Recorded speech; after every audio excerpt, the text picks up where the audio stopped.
In the freezing wilderness of the Ural Mountains, 9 experienced hikers set out on a journey they would never return from.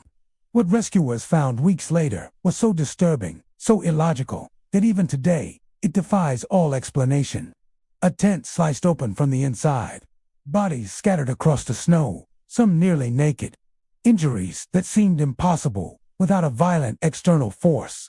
This isn't fiction. This is one of the most disturbing real mysteries ever documented. This is the true story of the Dyatlov Pass Incident.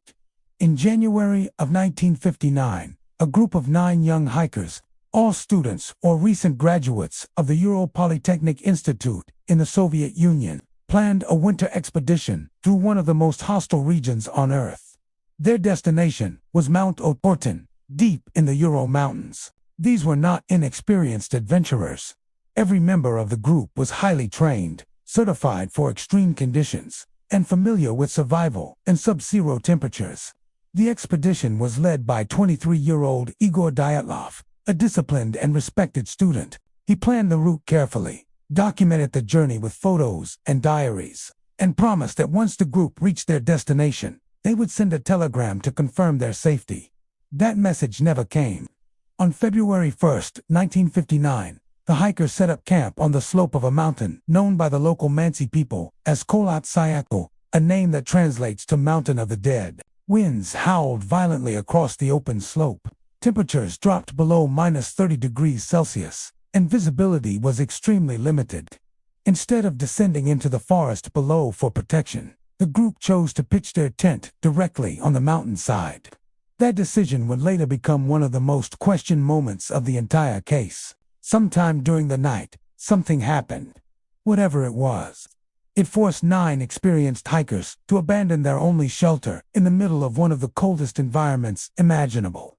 When search teams finally located the campsite weeks later, they were immediately confused. The tent was still standing, partially collapsed, but it had been cut open from the inside. Inside the tent, nearly all personal belongings were left behind. Boots, heavy coats, food, and survival equipment remained untouched, as if the hikers had fled without thinking, driven by fear rather than logic.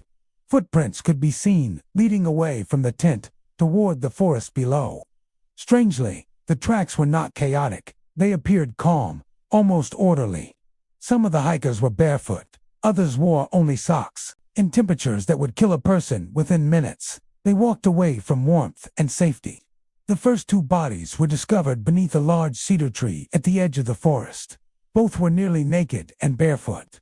Their hands were severely burned, suggesting they had tried desperately to keep a fire alive. Above them, broken branches high in the tree indicated that someone had climbed upward, possibly trying to see something in the distance or escape something unseen.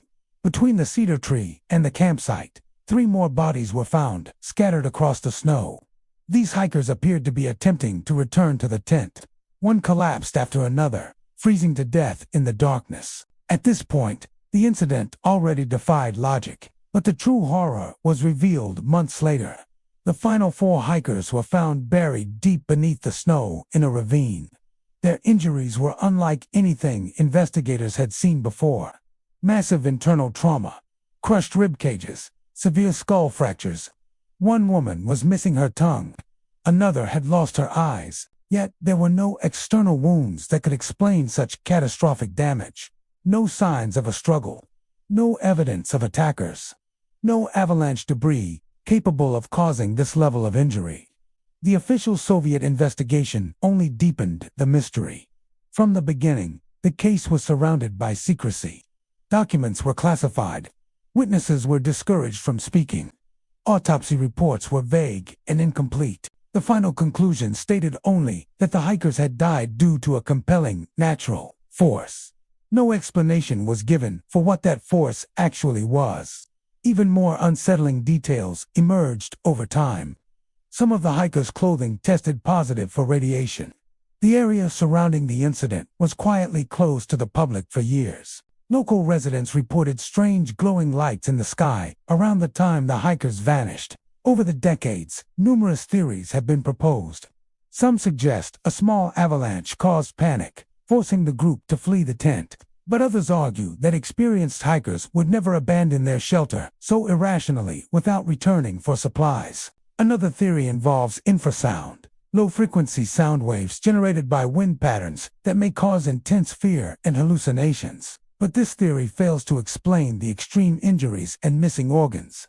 More disturbing possibilities point toward secret Soviet military experiments involving weapons tests conducted in remote regions. And then there are theories that suggest the hikers encountered something unknown in the mountains, something ancient, something not meant to be witnessed. Despite modern investigations, computer simulations, and reopened inquiries, the Dyatlov Pass Incident remains officially unsolved. Every explanation answers some questions, but leaves others completely untouched. Why was the tent cut open from the inside? Why did the hikers flee without proper clothing? What caused injuries comparable to a high-speed car crash? And why was so much information hidden from the public? Perhaps the most terrifying part of this story is not what we know, but what we don't. 9 skilled hikers followed protocol. They trusted their training. They were prepared. And still, whatever they encountered that night was powerful enough to drive them into the frozen darkness, abandoning reason, warmth, and survival itself. The mountains have kept their secret for more than 60 years, and maybe they always will. What do you believe truly happened at Dyatlov Pass? Was it nature, a cover-up, or something far darker? Leave your theory in the comments. Some mysteries refuse to be forgotten. Thanks for watching.